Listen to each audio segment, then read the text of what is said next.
Good morning and welcome to Rising. We've got another fantastic show for you today. I'm excited to get to talking about it. Good morning, Lindsay. How are you? Happy Tuesday. You know, I'm looking for this nor'easter. The news set me on a You should be looking at the rampage. Northeast. Yeah, but it didn't. It didn't happen. Did anybody else? Northeast is, which way is that? I can't figure it out. Well, the capital's there. We're south of the No, we're north of the Capitol. I was the one with MapQuest and Waze and the TomTom and. I think so Northeast is that way. You tell me. I think it's that way. Okay. Well, coming up on Rising, former President Obama is speaking out about President Trump deploying National Guard troops to American cities. Plus, Speaker Johnson is warning that the current government shutdown could be the longest one ever.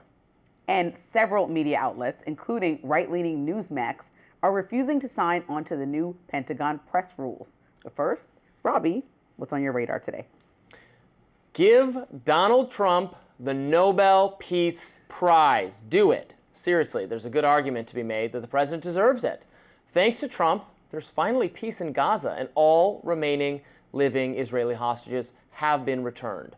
Trump achieved what President Biden could not. He persuaded the Israeli government, which under Benjamin Netanyahu has been extremely reluctant to end the war, to make at least a temporary peace with Hamas, the terrorist group responsible for the October 7 massacre. No one can predict the future, and if the past is any indication, peace often proves to be elusive in this part of the world. That said, there is renewed optimism and a real hope that peace could return, a peace that involves the safety and security of Israel and its people, as well as self-determination and new leadership for the Gaza Strip under a government that wants to live in harmony side by side with Israel. And the man who got it done, Donald Trump, deserves the Nobel Peace Prize. Here was the president of Pakistan formally nominating Trump for the prize yesterday. One of the greatest days in contemporary history, because peace has been achieved after untiring efforts led by President Trump, who is genuinely a man of peace, who has relentlessly and untiringly worked throughout these months, day in and day out, to make this world a place to live with peace and prosperity. News broke last week, of course, that the 2025 Nobel Peace Prize would be awarded to Maria Corina Machado, a Venezuelan political activist who has worked tirelessly against the despotic and socialist Maduro regime in that country. Now, I did see some chatter on social media from, shall we say, extremely eager fans of President Trump who were actually dismissive of Machado and insisted that the Nobel Committee screwed up by giving the prize to her instead of to Trump. Stephen Chung, for instance, who works for White House Comm, suggested that in choosing Machado instead of Trump, the committee, quote, proved they placed politics over peace.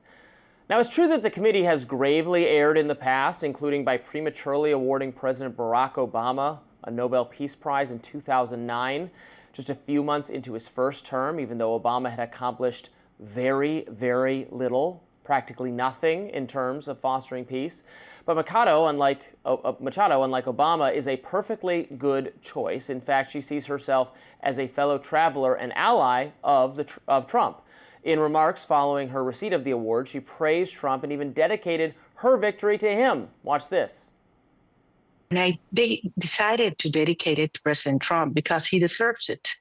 Because not only has he been involved in only a few months in solving 8 wars, but his actions have been decisive to have Venezuela now at a threshold of freedom after 26 years of tyranny that have destroyed the lives of millions of Venezuela, destabilized the region, and undermined the institutions in the United States. Good for Machado, who is a beacon of resistance to socialist tyranny. And there's no reason Trump can't win the prize next year, perhaps after achieving even more victories in the eternal quest for peace. Trump certainly deserves the award more than Barack Obama. If any president should get a Nobel Peace Prize, not because of vibes, or because Oslo thinks he's cool, or because he uses lofty rhetoric, but because of actual achievements in the realm of fostering peace, it should be President Donald Trump. Donald Trump accomplished an amazing feat by bringing And I'm ready to give him the award. Israel and Hamas together, and that should certainly be noted, duly noted. No Peace Prize for me. I don't think that that's appropriate. Amnesty International actually calls Trump's leadership, quote, cruel and chaotic, saying that it's actually a human rights emergency. Some ways that they say that is that he suppresses dissent in the U.S. By attacking news outlets and political enemies, that he has authoritarian tactics to punish any of his critics, like he's going after Letitia James. He targets immigrants through deportations, asylum restrictions, and family separations. We see people in Chicago getting ripped away from their children as they're trying to drop them off to school. He's undermining press freedoms and attacking journalists, literally trying to throw him out of the Pentagon as we speak. I said give him an award for peace. He's pulling back LGBTQ rights, marginalizing. What LGBTQ rights are being pulled back? He's literally trying to attack the trans community. Name me an LGBTQ right that's being pulled back. He's trying to attack the trans community. How is he attacking? What is he doing to the trans community? They made the entire Charlie Kirk assassination about trans people when really the administration, they immediately tried to make it a political war. Well, and so this is not somebody who's peace. No. I know, but this doesn't bring peace. The LGBTQ community is not under attack by any Trump policies. And he's marginalizing racial minorities by pretending like history doesn't exist. So this is not somebody. He wants to erase the Smithsonian Museum. So why would this be somebody that wants a Peace Prize from me? No. He did a great thing. You just made a series of false claims. No, I didn't. What's untrue? He's suppressing dissent. He's suing news outlets for saying bad things about him. What does that have to do with peace? I agree. That's not peaceful. That's not peaceful. He's literally he wants to run state-run media in the U.S. That's not peaceful. This is absolutely That's not absurd. Peaceful.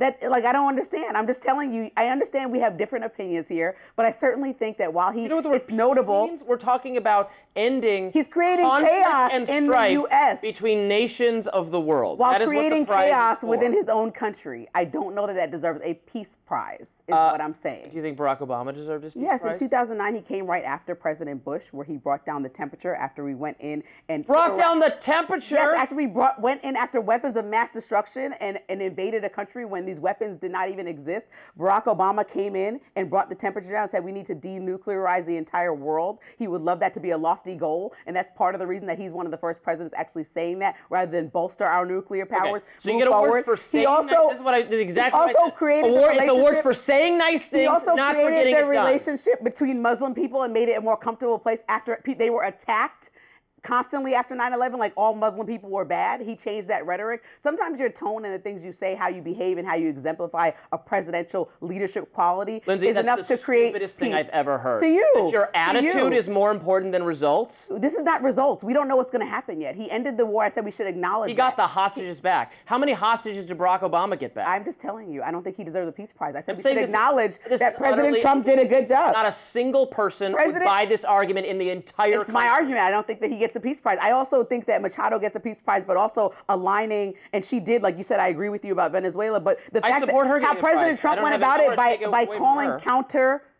narcotics missions, counter-terrorism missions, and blowing up boats that could have killed civilians is not peaceful. She supports that. She supports him, but that's not what not what the world does. She wants those and boats that's terrible. exploded. So that headline should read: Nobel Peace Prize gets awarded to the woman who thinks that you should blow up boats that possibly have civilians on them. Well, then it sounds like you do disagree with the committee. I don't think that the committee is all perfect. I'm just telling you, President Trump doesn't get it. I'm not on the committee. So my argument is not whether they make bad choices or good choices. It's that President Trump certainly is not peaceful.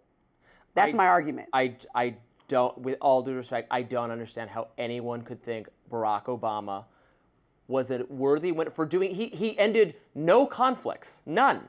The Afghanistan withdrawal didn't even happen until Trump. He caused no conflicts. President Trump caused conflicts every single day. He supported a war in Libya. Look around. Just Google Trump. Conflict. Not ignited. Conflict. I understand that domestically. He just said he's going to give Ukraine even more weapons. Ukraine is being invaded. Exactly, but that's not bringing the temperature down. Peace doesn't always mean surrender.